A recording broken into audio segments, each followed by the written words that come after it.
equivoco, van a ser y 5, y cuando queráis, de verdad, Enrique y Luis Antonio, pues comenzamos. De verdad, os agradecemos muchísimo que estéis hoy aquí con nosotros. Tenemos los 5 minutos estos, o sea que, Enrique, si quieres, pues empiezas y luego seguiré yo, ya veremos a ver. Correcto. Vamos a ser ahora corteses con los puntuales, igual que hay 5 minutos para hacerlo con los impuntuales. Y yo voy a intentar ser lo más breve posible. Para mí es un honor y un placer siempre poder hablar de Luis Antonio Gómez Romero, y estar hoy aquí presentándole, pues evidentemente lo es también.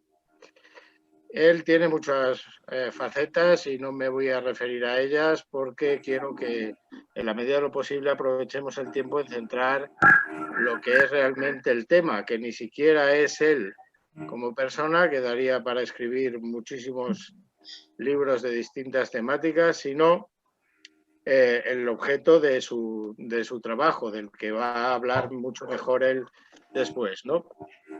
Yo creo que Luis Antonio Gómez Romero, desde luego, en todo caso, es una de las pocas personas de las que se puede decir a estas alturas del siglo XXI que representa el ideal del hombre del Renacimiento, una persona que tiene una cultura vastísima, que ha dedicado su vida al estudio de muy diferentes disciplinas, a la realización de todo tipo de actividades, y es además de un hombre del Renacimiento, en ese sentido, un auténtico observador de todas las realidades. Luis Antonio Gómez Romero observa desde hace muchísimos años las estrellas con sus distintos telescopios, y habiendo apoyado la Asociación Astronómica Valentina desde sus inicios, lo que denota una curiosidad por las magnitudes que, como dice él en su libro, nos exceden y hacen que no podamos ni siquiera abarcar, pero él se atreve a poner su vista física y su vista intelectual en ese objetivo, y también es una persona que observa lo más nimio y reducido y aparentemente trivial. Me contaba hace poco que él era capaz, y yo creo que lo sigue siendo, de sentarse en el campo cuando en una de esas salidas que hacía a la montaña palentina o al mismo monte de Palencia más cerca, a observar durante horas el recorrido de un hormiguero, de las hormigas, y a apreciar en detalle que había visto cosas extraordinarias, es decir, que también se fija en lo más reducido. Luis Antonio Gómez Romero tiene en este sentido la capacidad y el atrevimiento de hacer, y me van a perdonar que lea, pero no quiero transmitir la impresión de que sé lo que no sé, hacer uso de lo que Platón llamaba una intuición intelectual, una facultad mental o intelectual que nos permite captar infaliblemente la esencia de las cosas solo con el pensamiento. Porque, y estas notas, estas citas, las estoy tomando de un libro de Karl Popper que casual o causalmente estaba leyendo cuando Antonio me propuso, y sigo leyendo ahora, que le presentara, en el que en estas páginas contrasta lo que es el progreso científico a través de la ciencia como tal, que se basa en la prueba y en el hecho probado, la certeza científica, que contrasta con el progreso de la ciencia mediante ideas audaces mediante la exposición de nuevas e insólitas teorías y el abandono de las viejas. Y esto es muy importante porque si desde el punto de vista científico no puede haber conocimiento sin método y sin prueba de las proposiciones científicas, también hace falta que haya quien hace la intuición más allá de lo que puede ser probado. Y en este sentido, y ya me voy acercando al momento en que él expondrá sus teorías, Luis Antonio Gómez Romero, sin haber tenido la tutela de un director de tesis que es lo que sucede cuando se hace una tesis doctoral en la academia, en la universidad, lo que presenta con el libro del principio realmente son las conclusiones de una magna tesis doctoral a la que ha dedicado buena parte de su vida.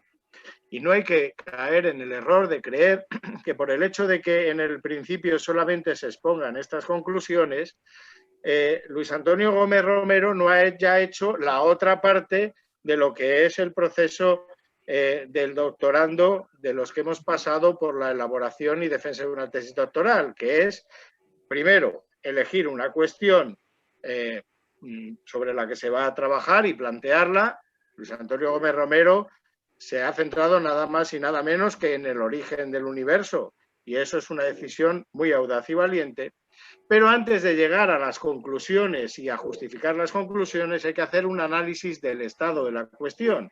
Y aunque ese análisis del estado de la cuestión no está reflejado totalmente en el trabajo de Luis Antonio Gómez Romero en el principio, porque hubiera dado lugar a una obra más densa, mucho más densa, a mí me consta, y ahora voy a leer otra vez, para que no se piensen, además de que no tengo memoria para retener todos estos nombres, que yo los conozco como los conoce él, que Luis Antonio Gómez Romero se ha leído de pe a pa y conoce perfectamente las teorías al respecto de Copérnico, de Galileo, de Newton, de Kepler, de Kant, de Obers, de Doppler, de Hubble, de Friedman, de Sitter, Silfer, Lamerri, Eddington, Bondi, Gold, Wilson, Benzoni y sobre todo, y es muy importante, tanto de Einstein como de Hoyle, porque él en otra obra que no está necesariamente unida al principio, pero que le sirve como de trasunto para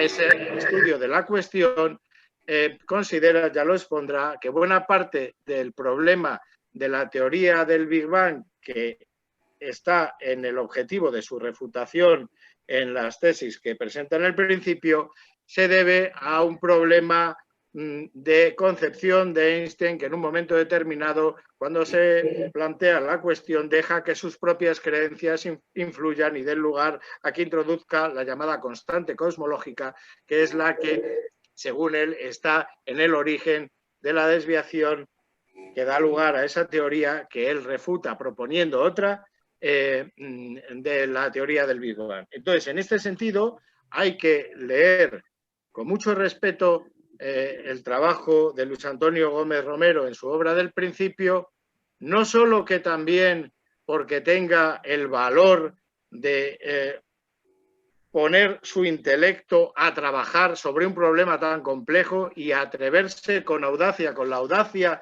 que defiende Popper, que hay que tener para poder hacer avanzar la ciencia, sus teorías frente a gigantes tan significativos como todos estos, sino porque además él ha estudiado las teorías de estos gigantes, él ha reflexionado con esa intuición, con ese intelecto intuitivo del que hablaba Platón sobre el problema durante muchísimos años, y sus conclusiones y sus razonamientos son tan válidos, tan respetables y tan total y absolutamente defendibles desde el punto de vista de esa ciencia intuitiva que no se puede probar, como los de Einstein, como los de Hoyle o como los de cualquier otro autor.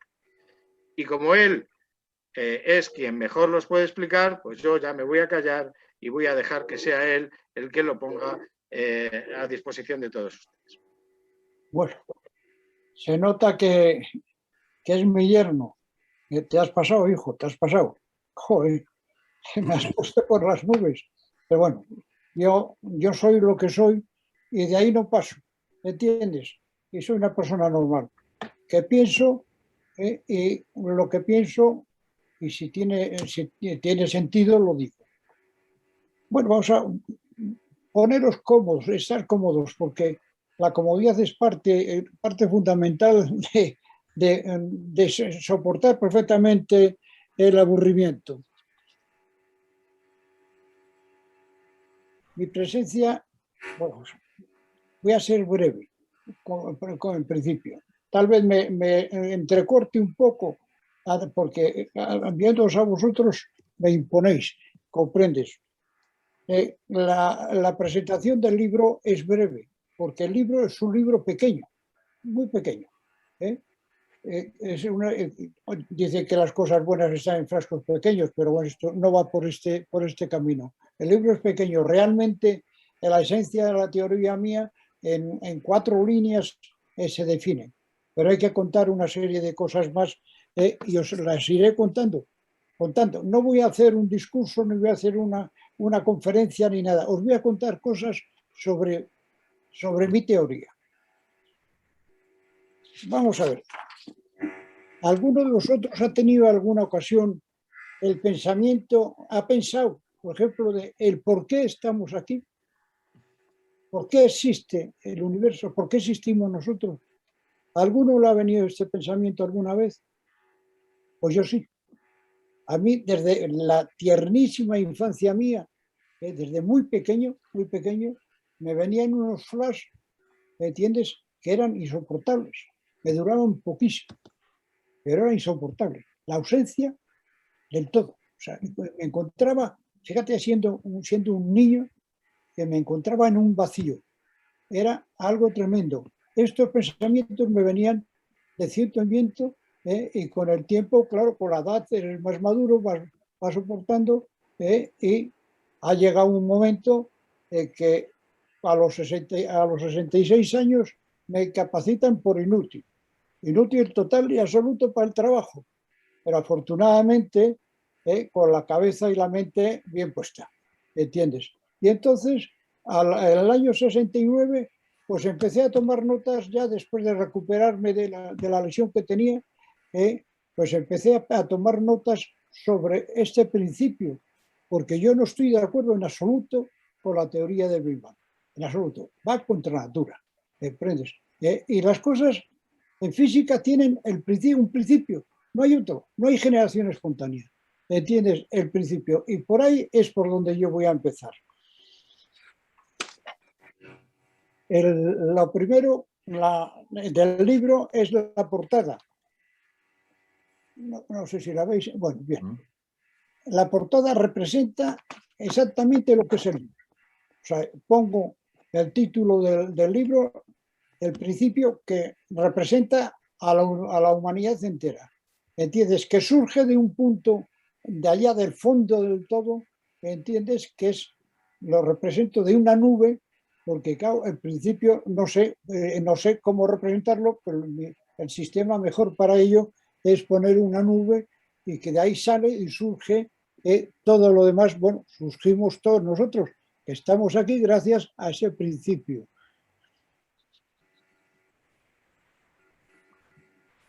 Describo, ¿entiendes?, el proceso físico exclusivamente. No me meto en golondrones de si hay un ser superior o no hay un ser superior. ¿Entiendes? Además, sí que os digo una cosa. Si realmente existiese un ser superior, jamás generaría espontáneamente toda la masa del universo en un instante. Porque va contra los principios de la física. Y los principios de la física, pero los principios de la naturaleza. Porque hay unas leyes físicas no escritas y resulta que todo lo que aparece desde el primer instante sigue unos cursos determinados, como si hubiese ya una guía predeterminada sobre ello. Y sin embargo no existe. La naturaleza, la física se va escribiendo poco a poco. Y luego están los grandes científicos que ya empiezan a hacer investigaciones y muchísimas cosas más.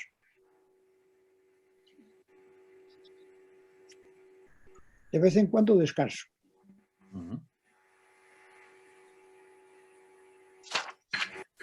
Voy a hablaros de los antecedentes del Big Bang, porque aunque no nos interesa el Big Bang en absoluto, pero sí nos interesan los que trabajaron y estudiaron y lo hicieron con toda la buena intención del mundo. El principal responsable del Big Bang indirectamente fue Einstein, porque Einstein estuvo en sus ecuaciones de campo, la tendencia que tenía el universo era hacia cero por un lado y hacia el infinito por otro. Pero como la idea no le gustaba, puesto que Einstein no era panteísta, ¿entiendes? Pero sí estaba bueno, liado y se pensaba y creían todos ellos que la materia había existido toda la vida, ¿entiendes? Pues para no salirse del tiesto, porque no iba eso de empieza, pues tiene que tener un principio, claro, toda cosa que empieza hay un principio.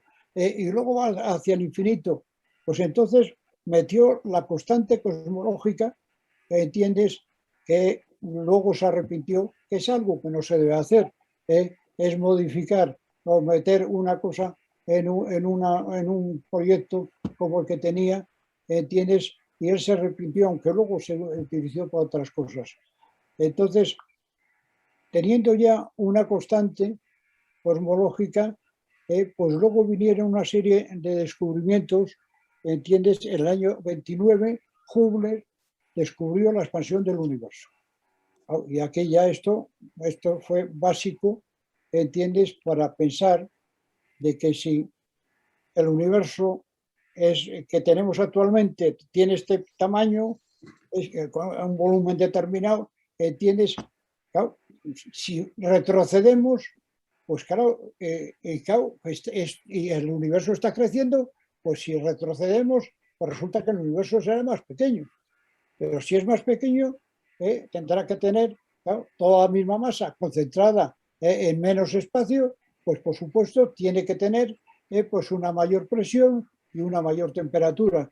Y así van reduciendo hasta que llega un punto en donde se encuentran con que toda la masa del universo está a una temperatura que, bueno, no tenemos números para representar las temperaturas y eso. Eso, claro, les hizo pensar, le hizo a Hubble o le hizo a Lemaitre, tienes exponer la teoría del Big Bang.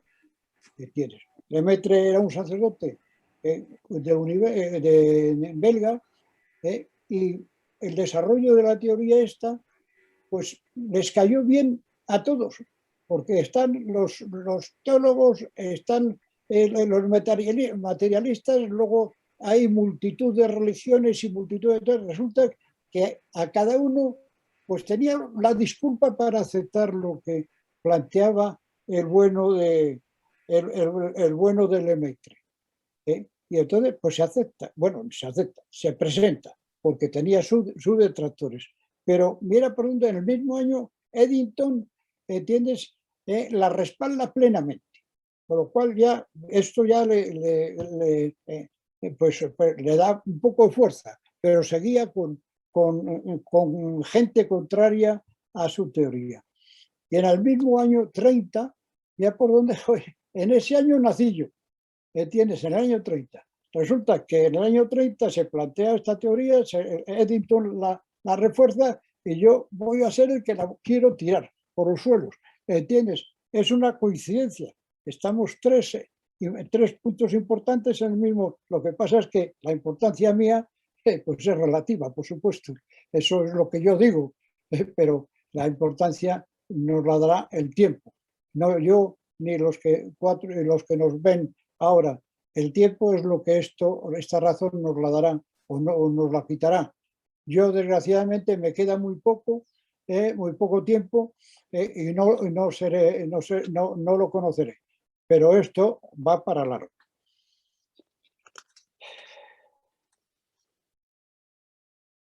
Luego la respalda en mayo del año 33 Einstein, la alaba públicamente. Dijo que jamás había oído una cosa más grandiosa y tal. Y claro, Einstein era el sumo, lo es ahora, claro, por supuesto, y en aquellos tiempos muchísimo más todavía, ¿entiendes? Y Einstein la alaba y la considera como una de las mejores cosas que había oído en su vida. Y entonces ya, pues joder, ya está consolidada. Pero es que hay más. ¿Entiendes? En el año 65 se descubre que hay un fondo de microondas, ¿entiendes?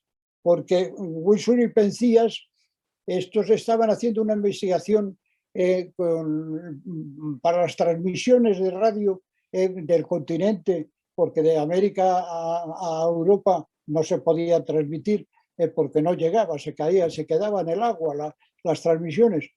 Y entonces, haciendo unas investigaciones, montaron un cuerno enorme que llaman cuerno Holder, y entonces empezaron a oír unos ruidos, ¿entiendes?, por todas partes. Les salía un fondo ahí, un fondo que no, y enfocasen a donde enfocasen, mira por dónde, pues el ruido no se quitaba de ninguna manera. No tenían ni puñetera idea de qué podía ser. Estaban investigando otra cosa completamente distinta, ¿entiendes?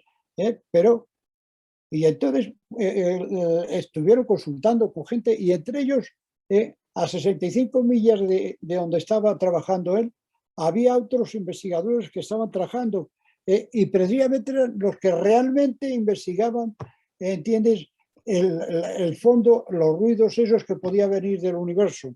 Estos eran Robert Dicker, Pelbles y Wilson. Y él les llamó por teléfono para pedirles consejos, decir, oye, es que me pasa esto y tal. Y el comentario de ellos fue, dice, ya nos lo ha pisado. Les había pisado la idea, el trabajo que llevaban ellos muchos años trabajando sobre este tema, incluso ya habían establecido la temperatura que podía tener el universo, ¿entiendes? Y mira por dónde estos les respaldaron y dijeron lo que era. Y claro, realmente el que descubre las cosas es el que se lleva los honores. Wilson, y a esto les concedieron el premio Nobel de física, y los otros se quedaron compuestos y sin novia, ¿entiendes?, después de haber trabajado como negros. Bueno, ahora hay un punto muy importante para conocer mi teoría, ¿entiendes? Y para que lo sepamos, ¿no?, que nosotros vivimos en este mundo muchas veces porque algo tiene que haber, alguien tiene que haber, pero no nos fijamos en muchísimas cosas.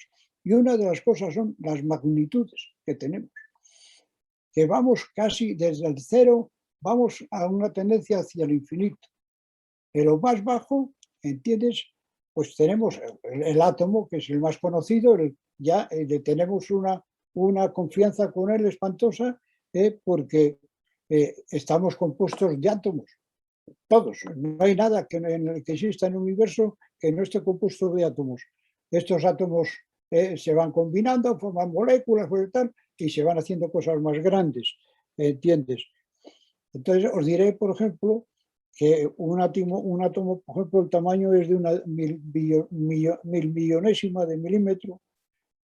Un electrón es una billonésima, ¿entiendes? O sea, y parece ser que que hay cantidades inferiores todavía más pequeñas. Entonces, te puedo decir que, por ejemplo, en el grosor de un pelo cabe medio millón de átomos, en la cabeza de un alfiler 5 billones de átomos, ¿entiendes? Bueno, en un grano de arena, con 2 trillones de átomos, una barbaridad. O sea, eso no se ve, no lo vemos, y como no lo vemos, no lo apreciamos, ¿comprendes? Y por el otro lado, tenemos lo grande, ¿entiendes? El universo, las galaxias. La última galaxia que se ha descubierto está a 13.000 millones de años luz. Para que no sepa lo que es un año luz, es el camino que recorre la luz, ¿entiendes?, durante un año a una velocidad de 300.000 kilómetros por segundo. O sea, ¿qué quiere decir? Y si no me he equivocado en las operaciones, que esa galaxia está a 122.990 trillones de kilómetros. El trillón tiene 18 ceros, o sea, como para contarlos, ¿comprendes? Entonces, claro, esta galaxia en aquellos tiempos estaría en pañales. Bueno, sin pañales todavía no se les habrían puesto, porque el universo tiene una antigüedad de 13.800 millones de años, ¿comprendes? O sea, que estamos en los orígenes. Bueno, estos tamaños, estas distancias en el tiempo, yo pienso que pueden ser mayores de acuerdo con las cosas que voy viendo. No puedo demostrarlo ni puedo hablar de ello. El ser humano tiene 300.000, de 200 a 300.000 años para llegar al Homo sapiens. El Homo sapiens, que de ahí derivamos nosotros, y claro, por supuesto, no somos nosotros todavía Homo sapiens, somos Homo sapientísimos, no sé otra palabra mucho más importante, porque claro, la importancia del hombre es descomunal. Somos los más listos, los que hacemos las cosas mejor, los que jorobamos todos. Bueno, la leche, ¿entiendes? Tenemos un nivel de vida impresionante, ¿entiendes? Gracias a las técnicas y a los investigadores que tenemos tan fantásticos. Pero también, por otro lado, tenemos un montón de gente que se está muriendo de hambre, ¿entiendes? Y que nosotros, en el fondo, tenemos la responsabilidad, no individualmente nosotros, pero aquellos que nos mandan, que son la leche. Bueno, perdón por la expresión, pero bueno, ¿qué vamos a hacer? Luego hay otro tema importante que es el tiempo y el espacio-tiempo y la nada. Dicen que probemos de la nada, yo os diré que no. El tiempo es algo etéreo, no es algo que existe, que es inamovible, ¿entiendes? Que no se puede parar ni se puede acelerar, no puede, eso, el tiempo es un contador automático y que no está controlado por nuestra mano. Y el tiempo es consustancial con el espacio.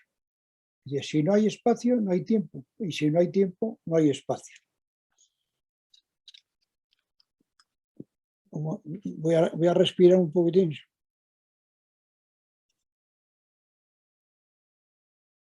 El tiempo, como os decía, es etéreo, ¿entiendes? Yo no sé por qué, ¿entiendes? Le están curvando. La curvatura del espacio-tiempo. Es una frase muy bonita, que suena muy bien. Pero yo no sé cómo se las van a arreglar para curvar una cosa que es etérea completamente. ¿Entiendes? No lo sé. El primero que la sacó esa frase fue Einstein, precisamente. Pero no en sus leyes, en sus investigaciones, no. Porque muchas veces los grandes científicos pues adornan con florituras, ¿entiendes? Que suenan muy bien y que son aceptadas por la gente, ¿entiendes? No. Entonces, Einstein fue el primero y hay muchos, hay libros y libros sobre la curvatura del espacio-tiempo. Yo lo veo muy difícil, ¿entiendes? Pero ¿qué vamos a hacer? Los científicos somos científicos, yo soy un simple y un mero aficionado. De la nada, por supuesto, para que exista algo, para que se pueda generar algo, tiene que haber, ¿entiendes?, un origen. Se puede generar algo de algo que ya existe. Y la nada, según la Real Academia de la Lengua, dice que la nada es la carencia de todo ser. Ser o no, o carencia de todo ser, no ser o carencia de todo ser. Joder, me he hecho un lío, perdonad. Pero bueno, también me hago líos, no creáis que yo hablo así de corriente, también me equivoco. O sea, que de la nada, nada, puesto que una cosa que no existe, es imposible que pueda generar algo. Y entonces, la nada no existe. Pero ahora os contaré. ¿Qué había antes de? El DS, me refiero, y le pongo con mayúscula, me refiero del principio. Pues resulta que, claro, si tiene que surgir algo, pues tendrá que surgir de algo. O sea, de la nada a nada, por supuesto, está descartada, pero es que tenía que haber algo para que pudiese surgir esa primera subpartícula que surge, no sé por qué, y ni las causas, ni cómo, ni nada, pero para que pudiese surgir algo, tenía que haber ese algo. Y todo lo que hay antes de no tiene principio. O se mira por dónde pueden tener razón todos aquellos que decían que la materia era eterna. O sea que a esto lo llamo yo el origen.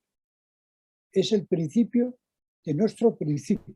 Es de donde ha sido generada la primera subpartícula, ¿entiendes? Por las causas que sean, que por supuesto todo lo que se refiere en estos temas, hay una cantidad de interrogantes que cuando os deis cuenta de ellos es para morirse. Todos son interrogantes del por qué. Pero bueno,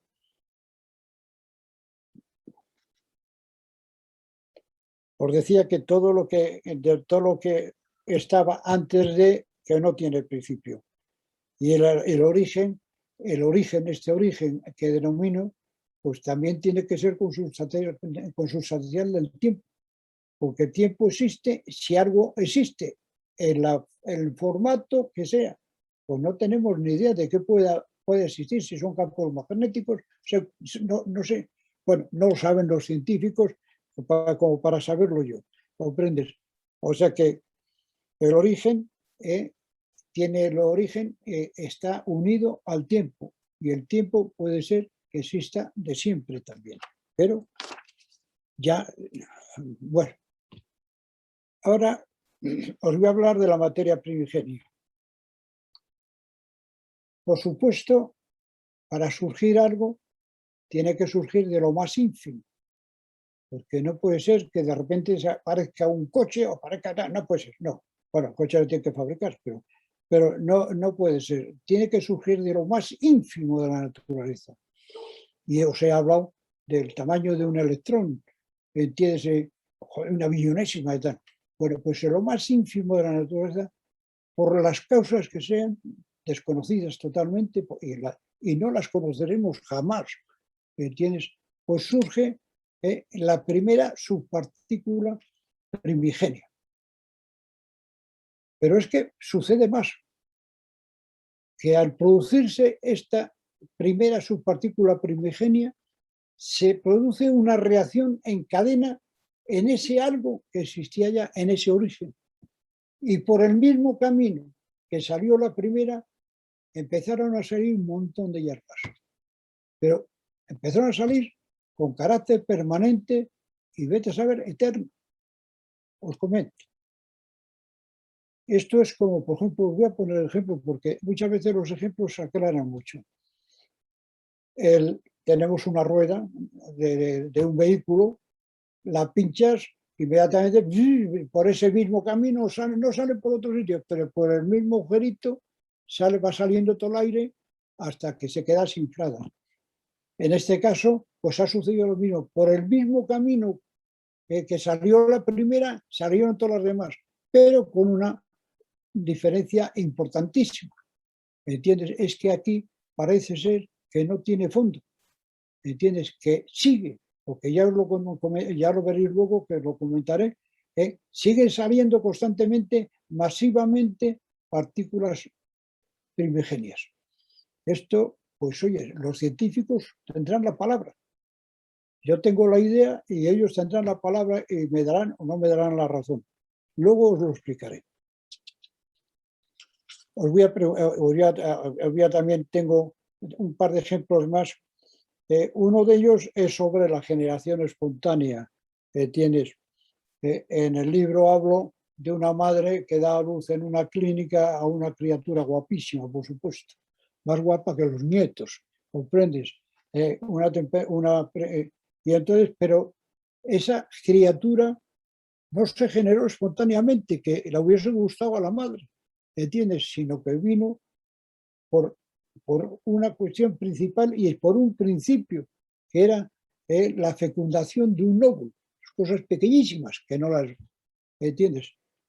Y ese óvulo, pues resulta que para fecundarle había cantidad de voluntarios, porque parece ser, y lo es realmente, que la concepción y el que el óvulo, ¿entiendes?, pueda fecundarse, ¿entiendes?, pues es un placer de dioses. Creo que casi todos lo conocemos, ¿comprendes? Imaginaros lo que sería si ese acto de engendrar una criatura fuese un suplicio de Tántalo. Seguramente no existíamos, no habría ningún hombre en la naturaleza. Pero, oyes, teniendo este principio, siendo un placer tan descomunal, pues resulta que todos son más voluntarios que la leche. Se pasan de miedo, aunque muchas veces algunos se puedan arrepentir de ese placer inesperado. Y luego otro ejemplo que pongo para que sepáis lo que es una burbuja, que lo voy a contar ahora enseguida. cuando aparecen todas esas partículas, subpartículas y las que le seguían, pues entonces se van acumulando en un punto determinado y formándose una burbuja con todas esas partículas. Pues para representar eso de una forma muy burda, tengo un dibujo que consiste, bueno, le voy a enseñar. Espera un segundo que...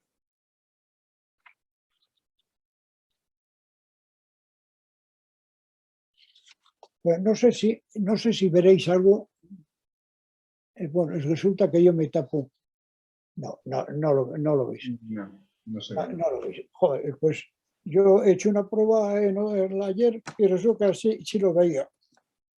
Perdonar, porque se me seca la garganta. Bueno, esto es en un papel de fumar que muchos conocemos, pues si le aplicas al papel el fuego del cigarrillo, se hace un agujerito y hay una combustión alrededor de ese agujero que se va agrandando cada vez más. Yo hago esto con papel de fumar como es muy pequeño, con una servilleta de estas que nos dan en los bares, pues quemas y el papel se va consumiendo. Ese papel representa a la materia prima que tiene el universo y de la cual nos alimentamos. ¿Entiendes? Esa generación de subpartículas aparecen de ahí. Y entonces, por dentro, perdonad,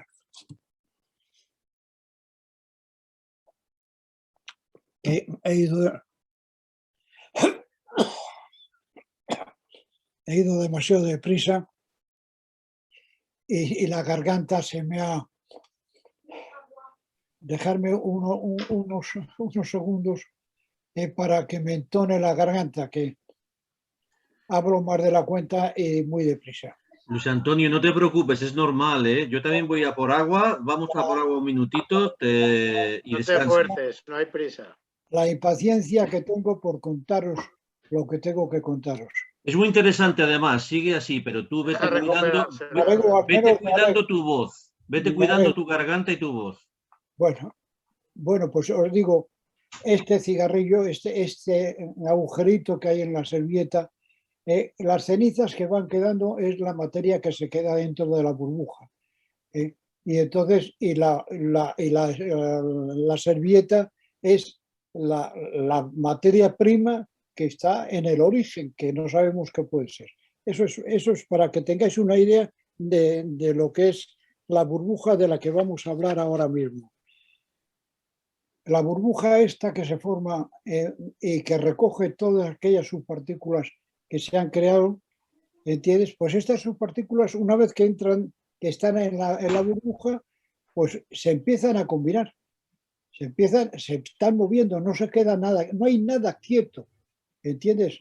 En la naturaleza no existe la quietud absoluta, todo está en movimiento, ¿entiendes? Y ahora me escuece el ojo. Es que, claro, el llegar a...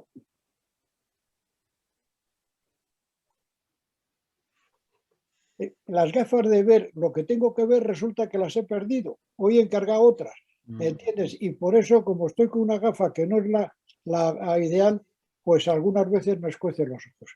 Bueno, os estaba diciendo, en la burbuja esta, todas las subpartículas que están dentro, que no sabemos si son todas iguales o son diferentes, porque no sabemos, porque no hay quien lo sepa, claro. Si lo supiese yo, joder, os lo contaría, pero inmediatamente, porque soy un parlador, pero no lo conozco ni lo conoce, ni lo conocerá nadie jamás, ¿entiendes? Esto es lo que tiene la naturaleza. Bueno, pues se van combinando y a las que se combinan, pues crean otras mayores. Pero fijaros en una cosa, que resulta que se combinan un par de subpartículas y la nueva que aparece no es la suma de las masas de esas partículas, subpartículas combinadas, sino que generan unas de unas dimensiones gigantescas. Os pongo como ejemplo el átomo, tienes pues el protón, el núcleo y el electrón que no abultan un comino, pues resulta que aumentan millones de veces. O sea que entonces el crecimiento de la burbuja pues es un crecimiento progresivo. ¿Entiendes? Pero claro, hay otras subpartículas que se combinan y se destruyen entre sí y desaparecen. Pero hay otras que no consiguen combinarse, se quedan compuestas y sin novio. Ya lo he dicho también esto otra vez. Se quedan compuestas y sin novio. No están ahí, pero in sécula, hasta que llegue algo que les pueda apetecer esa combinación. ¿Comprendes? De esto hablaré porque estas son fundamentales. Y luego, pues el volumen va aumentando y entonces, bueno, van entrando masivamente, ¿entiendes? En la burbuja, por la periferia, van entrando masivamente todas esas partículas que se generaron desde el principio y que siguen saliendo, ese aire de la rueda, pero aquí no tiene fondo. Y os voy a hablar fundamentalmente de las partículas que no se han destruido, que lo denominan la materia oscura. Los hombres de ciencia les tienes de coronilla. Se está investigando a tometer, se están gastando millonadas en ver qué puede ser esa materia oscura, ¿entiendes? Y sin embargo, yo lo resuelvo porque es parte de la evolución del propio universo, de la propia materia. O sea, la materia oscura es la que está ahí y permanece. Claro, esta puede producir unas alteraciones físicas, ¿entiendes? De energía oscura, de tal. Nada. Realmente, pues es eso. La materia oscura, las partículas que están compuestas y sin novio. Eso es. Y luego hay otro punto importante, ¿entiendes? Que es el fondo de microondas. El fondo de microondas, como he dicho, lo descubrieron estos y se llevaron encima el Premio Nobel de la Paz, hoy de la física, sin saber de qué se trataba. Y entonces se pudo establecer de que esto era, el fondo de microondas, era los restos de la explosión del Big Bang, la primera. Eran los restos que quedaba, de que hay posibilidades de desdecirlo por las temperaturas y cosas, al menos la teoría que yo tengo. Pero bueno, me importa un comino porque yo no voy por ahí, ¿entiendes? Y entonces, pues esos restos de la gran explosión, pues no son tales, son realmente la entrada masiva de esas subpartículas que indudablemente tienen que producir un ruido, que es el que Wilson y Penzias estaban captando a través de su famoso cuerno. O sea que eso es la entrada permanente de materias, de submaterias, subpartículas primitivas, que os lo dije al principio que os iba a hablar de lo que era. Pues esto es la entrada de subpartículas. Y entonces la burbuja esta está creciendo masivamente de una manera gigantesca. Y ese es nuestro universo. Todo esto se desarrolla, yo creo que en 13.800 millones de años. Me parece que eso no tiene principio, es mucho más. O está calculado a base de una constante cosmológica y por una masa, dice, bueno, la masa del universo, ¿pero qué coño hablamos? Perdón. ¿Qué vamos a hablar de masas de universos si no conocemos nada? Si no conocemos nada, ¿entiendes? Porque esta galaxia, en la magnitud, esta galaxia nueva que se ha conocido ahora a esa distancia, ha aparecido porque aparece gracias a los grandes equipos técnicos que tenemos. La técnica es la que está descubriendo muchísimas más cosas que los propios investigadores. O sea, se ha puesto en manos de todos estos investigadores unos medios que les permiten, ver, algo espantoso, permiten ver y descubrir lo que nadie se imagina, ¿entiendes? Y a partir de esa galaxia que se descubrió, resulta que parece que existe pues un universo totalmente desconocido para nosotros. oye, que podía ser, porque la luz no nos ha llegado, y eso que va a 300.000 kilómetros por segundo, que es la leche, como corre, ¿entiendes? Pero que no nos ha llegado. Y puede ser, a lo mejor, que, oyes, un poquitillo más, pues ya sea al principio, pero vete a saber, hay un universo desconocido, descomunal. Bueno, pues vamos a pasar a otro tema. Una cosa también muy importante, oye, ¿por qué las cosas son como son? La respuesta es sencilla, porque fueron como fueron, nada más, ya está, es de cajón. Eso es más claro que el agua, ¿entiendes? Pero en esas combinaciones que se hicieron en la burbuja del primer, llegó un momento en que se constituyó un átomo y después una serie de mayores átomos y tal. Pero llegó un momento que pues se divide, todas esas combinaciones se dividen en materia, se crea la materia orgánica y la materia inorgánica. La materia orgánica es de la cual se deriva todas las cosas que tienen vida en el universo, desde una planta hasta el hombre. Y la materia inorgánica, pues son los pedruscos, las piedras, esas que me gustan a mí tanto, esos minerales tan bonitos. Pues todo eso es materia inorgánica, ¿entiendes? Pero ya empezamos, ¿por qué una cosa o por qué otra? ¿Por qué se derivan de un lado, de una forma o de otra para ser materia orgánica o materia inorgánica? Pero es que va creciendo la cuestión. Entiendes que aparecen los vertebrados y los invertebrados, los insectos, pero es que en los vertebrados nos encontramos, yo voy a seguir un camino que vamos hacia nosotros, ¿entiendes? Porque los demás les dejo a un lado porque no es tema de... los vertebrados entre los cuales nos encontramos, encuentra el ser humano, están los mamíferos, y entre los mamíferos están los burros, y estamos nosotros, que también hay muchos burros, no importa. Entonces, claro, llegamos al Homo sapiens, al Homo sapientísimos. Pero ¿por qué hemos derivado para llegar a nosotros? ¿Es que ha sido una casuística o qué ha sido? ¿Por qué somos lo que somos? Podíamos ser una piedra, a menos que fuese bonita, claro. ¿Entiendes? Podíamos ser una piedra, un animal, una culebra, un insecto, un escarabajo, vete a saber, cualquier cosa. Pues somos lo que somos.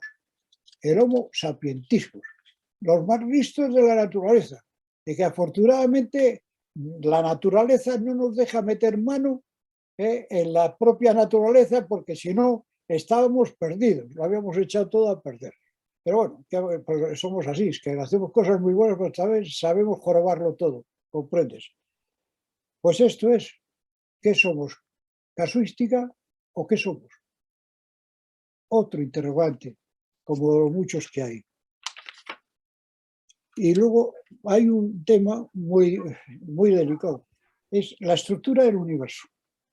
El universo lo tenemos ahí arriba, que es maravilloso, ¿entiendes? Es una de las cosas más bellas que pueden existir, que lo estudia la astronomía, ¿entiendes? Pues tenemos ese conjunto de estrellas, que no hay orden, hay una entropía descomunal, hay un desorden maravilloso, ¿entiendes? Y no hay mayor placer, bueno, hay mayores placeres, que por supuesto, pero es un gran placer, yo os lo aconsejo, que observar el cielo. Es a lo que yo llamo la astronomía contemplativa, ¿entiendes? Es ponerse por la noche, en una noche oscura, en un lugar que no haya interferencias, ¿entiendes? Y observar todo ese conjunto de estrellas. Y es más, con la grandiosidad de que lo que estamos viendo, lo que está uno viendo, lo están viendo los seres queridos también. Es un punto de comunicación, ¿entiendes? La astronomía indudablemente investiga, pero por un aparatito de esto resulta que ves un puntito y sigues viendo el puntito, ¿entiendes? No ves nada de lo que hay dentro, porque está tan lejos. Eso sí, vemos cúmulos, vemos galaxias, vemos una serie de cosas, pero eso ya para los técnicos. Pero para los de que vamos a pie, yo os aconsejo que observéis el cielo en una noche oscura, profundamente oscura. Bueno, que me he salido del tema, perdonad. Bueno, la estructura del universo. Newton estableció, fue un genio, por supuesto. Estableció la ley de la gravitación universal. Dice que la fuerza de atracción de dos cuerpos es proporcional al producto de sus masas e inversamente proporcional al cuadrado de las distancias. Bueno, no gracias a esto, porque esto lo ha definido Newton, pero la naturaleza es la que lo ha desarrollado. ¿Entiendes? Todo en el cielo está atado y muy bien atado. Las estrellas, los cuerpos celestes, que para nosotros son estrellas, ¿entiendes? Estas están atraídas de un punto a otro y otro a otro, o sea que una estrella no está atraída por otra que está más cerca, sino por otra que está más lejos, otra resulta que están correlacionadas todo el cielo de las atracciones gravitacionales que existen entre ellas. O sea que no se cae una estrella por ninguna causa. Entonces, todo está en donde está y no hay que lo mueva ni que lo altere. Me acuerdo hace unos años que decían que se iba a ver la luna del tamaño de un tamaño gigantesco. Joder, si eso hubiese sucedido, estábamos en el quinto pino todos, ¿entiendes? Se había destruido el universo. No hay nada que se mueva, ¿entiendes? O sea que y entonces, bueno, que me despisto algunas veces. Bueno, pues todas esas atracciones tienen una representación geométrica. Y es esto, la representación geométrica que se puede dar es mediante unos poliedros tetraédricos. Os cuento. No os asustéis, que esto suena así muy, muy raro para los que no están metidos en el mundo de las ciencias, pues les va a sonar a latín. Los poliedros son las figuras geométricas. Un dado, con los que se juegan por ahí, es un poliedro, que es un cubo con 6 caras cuadradas. Entonces, eso es un poliedro. Fíjate qué cosa más sencilla. En vez de decir poliedro, dices dado y asunto concluido, todo el mundo te entera. Pero hay un poliedro especial, que es el tetraedro, que son 4 caras, en vez de 6, 4. Pero en vez de ser caras cuadradas, son caras triangulares, porque el triángulo llega a todos los sitios. No sé si os habréis cuenta. Una mesa con 3 patas encaja en cualquier sitio, pero con 4 patas tienes que andar calzándola por todas las partes, no digamos si tiene más, ¿comprendo? Pues entonces el tetraedro, los vértices se pueden comunicar con infinidad y entonces, igual que están unidos estos, pues están unidos a través de este tetraedro, en donde las aristas es por donde corren las atracciones gravitacionales, ¿comprendes? Y entonces tienen esta estructura, le permite que los cuerpos no se puedan mover, no se puedan mover de ninguna manera. Os voy a contar un ejemplo que también pongo en el libro y que es curioso y os lo va a definir muy bien. Yo pongo como ejemplo que hay 3 o 4 o varios cuerpos en el espacio, tienes que estar sueltos, cada uno suelto como. Y por otro lado tenemos otros cuerpos, tienes que están también en el espacio, pero están unidos a través de un palo o una plataforma gigantesca, están todos unidos, todos forman un cuerpo. Entonces, si a los primeros les pegas un impulso, pues no pasa nada, los demás se quedan como están. Pero en el caso de los segundos que están unidos, si tú tocas a uno, le repercute instantáneamente a todos, desde el que está más próximo hasta el que está más lejano.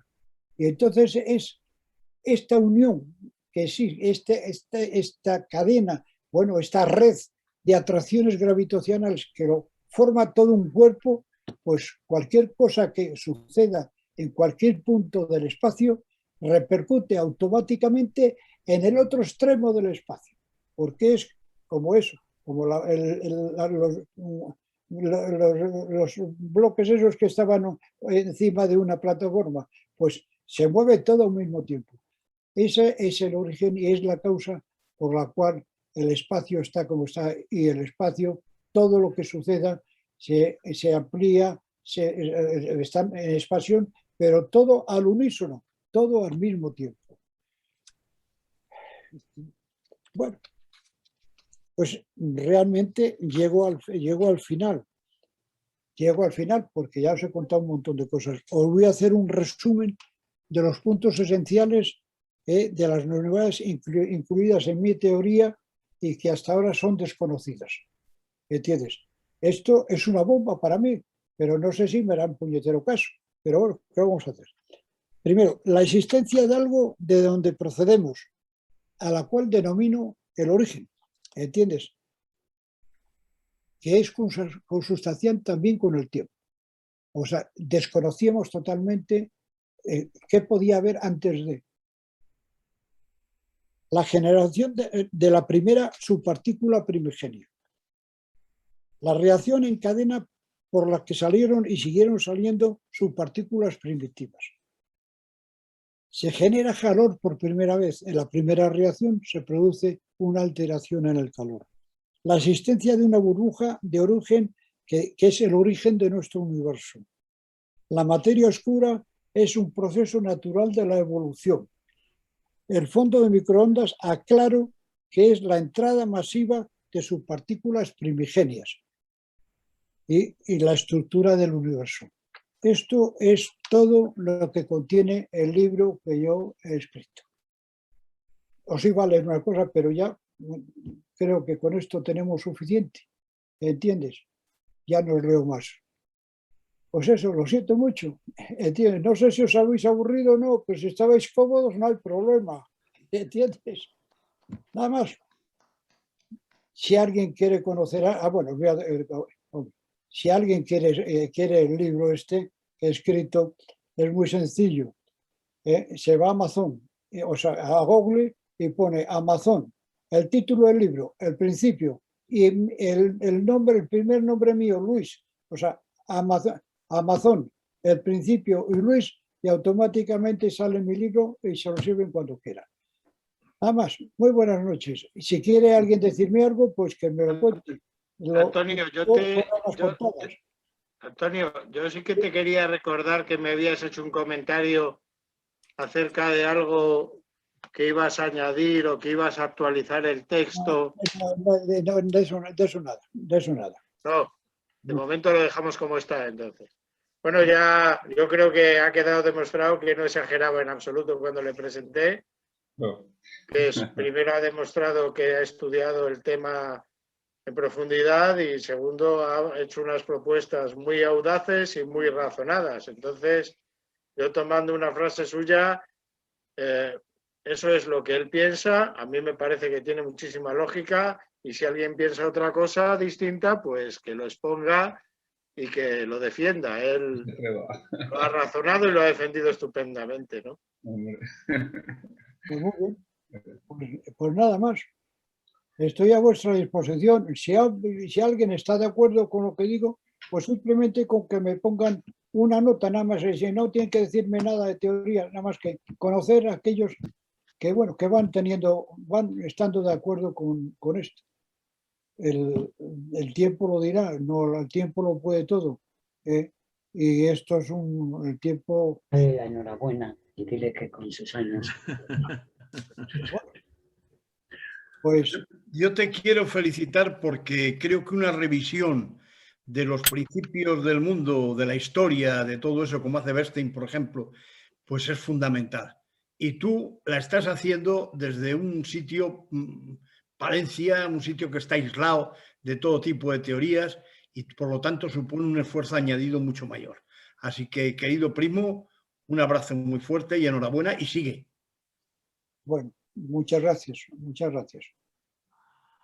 Bueno, pues os doy permiso para que os podáis marchar. Bueno, para poder... Yo también, perdóname, Luis Antonio, a ver, si antes de marcharnos, sí que te quería decir que, bueno, teníamos una pequeña deuda contigo con esta presentación del libro. Lo queríamos hacer, pero bueno, se nos han ido acumulando actos en la agenda y nos había costado en estos meses anteriores encontrar un momento. Lo hemos hecho, yo creo que ha sido un acto fantástico. Creo que es un libro que tú has escrito hace unos años, que no es un libro justo del año 2020 o 2021, por lo que he podido leer, que te agradecemos muchísimo que hayas estado hoy aquí con el Ateneo, pero que te agradecemos muchísimo que estés siempre con nosotros en el Ateneo desde que este Ateneo se refundó, si no me equivoco, en diciembre de 2016, ¿vale? Entonces, bueno, pues que es una suerte para nosotros tenerte en el Ateneo de Palencia y que, bueno, sigas con nosotros. Yo, si no les parece mal al resto de los asistentes, me gustaría, si no hay otra intervención, que te despidiéramos con un fuerte aplauso que pudieras escuchar. Ahora sí que es el momento de quitar los micrófonos y de que puedas escuchar este aplauso de parte de todos y de verdad de corazón.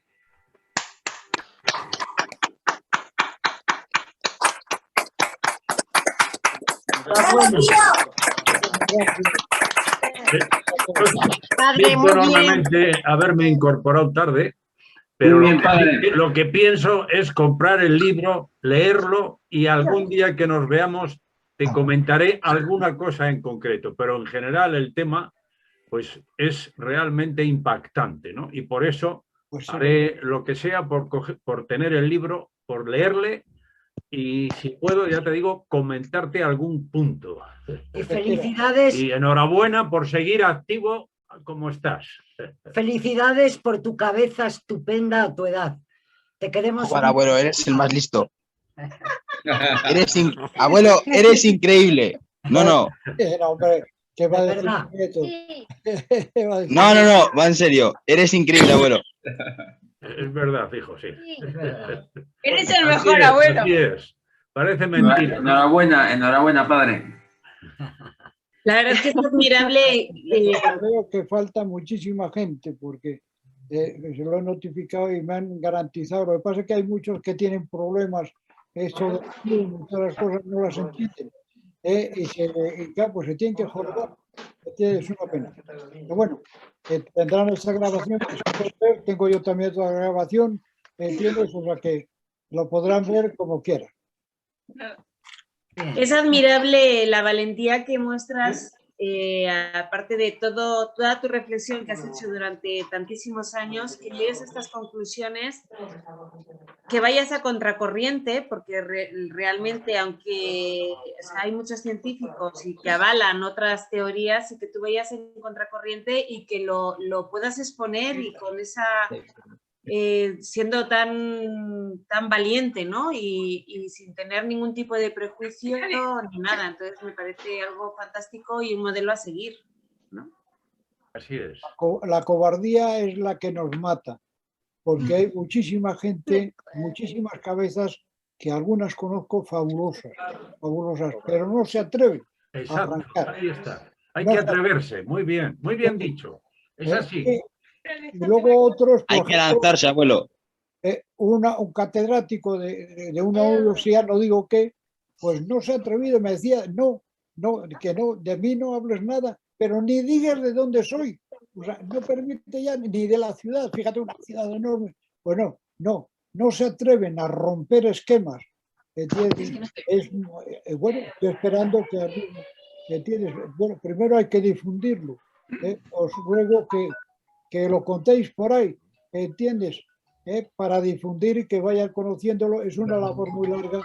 Yo tengo muy poco tiempo ya, la edad, 90 años. 90 años y sereno, de momento. Pero con 90 años, abuelo, sigue siendo el mejor. Bueno, claro, ¿qué va a decir un nieto mío? No, joder, es cierto, abuelo. Estupendo eres.